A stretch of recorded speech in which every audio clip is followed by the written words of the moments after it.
Massachusetts is recognized. Thank you, Madam Speaker, and I yield myself such time as I may consume. Gentleman is recognized. Last night, the Rules Committee met and reported out a rule for 3 bills. And first, let me just say this is an awful rule. And I don't want to hear my Republican colleagues talk about fairness or openness ever again. We got lecture after lecture about how they wanted to be more open and more inclusive. Well, guess what? So far in this Congress, 22 of the 26 rules have been completely closed. I mean, there's more closed rules in this rule than Democratic amendments made in order. Speaker McCarthy promised he would open things up, but he's locked things down more than ever. And my colleague from Kentucky, Mr. Massey, said that he joined the Rules Committee to be, and I quote, our conscience. So I would ask him, I mean, does he think this is okay? 43 of 44 amendments submitted by Democrats were blocked by his majority. I mean, is that right? Is that the openness that we were promised by his Speaker? Bottom line is, the last time the Republicans controlled the House, they had more closed rules than any other time in the history of our country, and they're on track to beating their own record. Our first bill today, considered under a closed rule, is S-619, the COVID-19 Origin Act of 2023. And I think I speak for everyone when I say that we all want to know how COVID started. But I also want to point out for the record that Donald Trump was president when COVID started, not Joe Biden. And Donald Trump said, and I quote, "China has been working very hard to contain coronavirus. The United States greatly appreciates their efforts and transparency. It will all work out well," end quote. Joe Biden didn't say that. What Joe Biden actually did do is he ordered this investigation. And thanks to his investigation and the work of the intelligence community, we now have a report that gives us some answers. The gentleman from Kentucky says Democrats all believe this was a conspiracy theory, yet strangely enough, it was a Democratic president who told the intelligence community to look into the origins of COVID. So I'm just a bit confused here as to his logic. I'll mention quickly 2 other bills.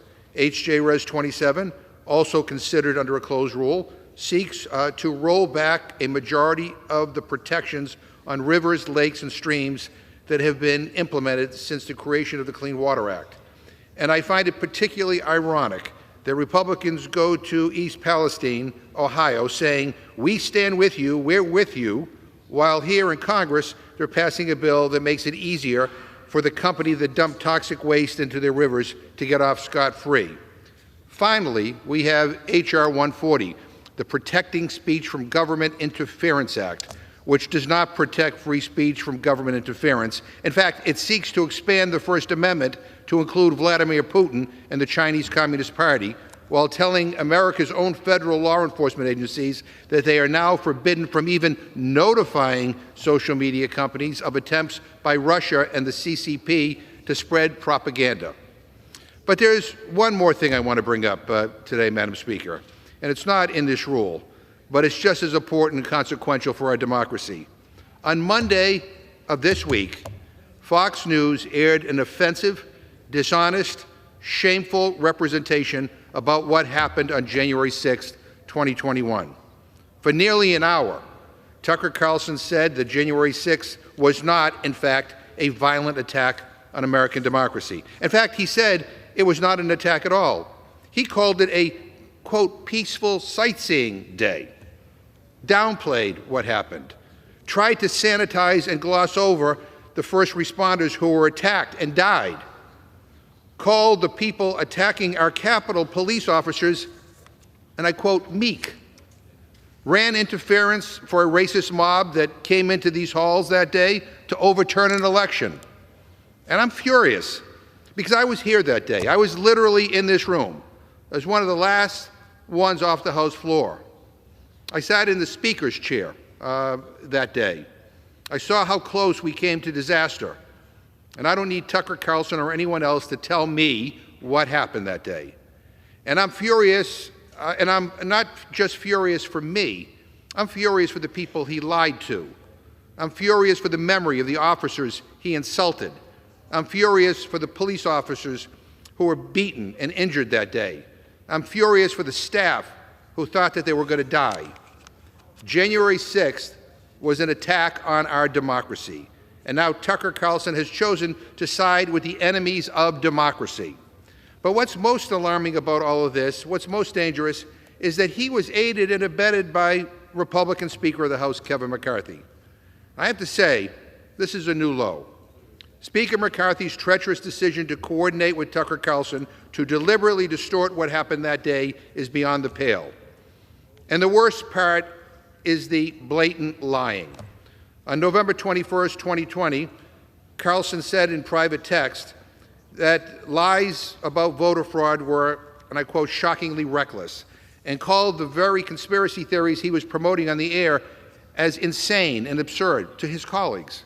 He called those propagating the big lie, and I quote again, dangerous as hell. He knew that claims the election was stolen were dangerous lies. But instead of owning up to the truth, he went on TV. And with zero respect for his viewers, for the people of this country, zero respect for the truth, zero respect for our democracy, he sold those dangerous lies to the American people. He should be ashamed. And Speaker McCarthy's disgraceful decision to help him spread these lies will forever be a stain on this institution. So my question for the Speaker is, was it worth it? Was the backroom deal with the far right to help Tucker Carlson lie about what happened that day worth the damage done to our democracy? Was it worth insulting the memory of the law enforcement officers who died defending this building and what it symbolizes? The family of fallen officer Brian Sicknick doesn't think so.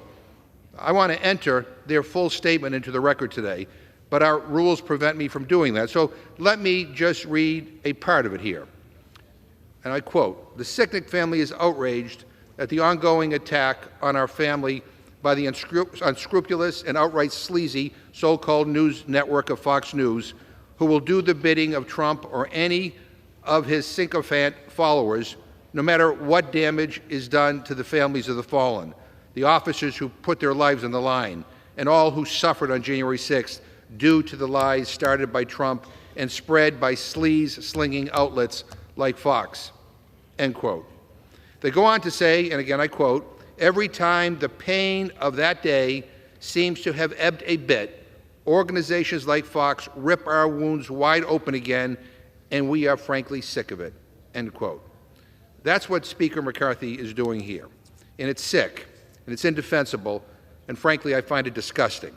So when the hell will House Republicans stand up here and say, this is wrong? At least some Senate Republicans, to their credit, have actually denounced Carlson's lies. Senator John Kennedy said, and I quote, "I was here.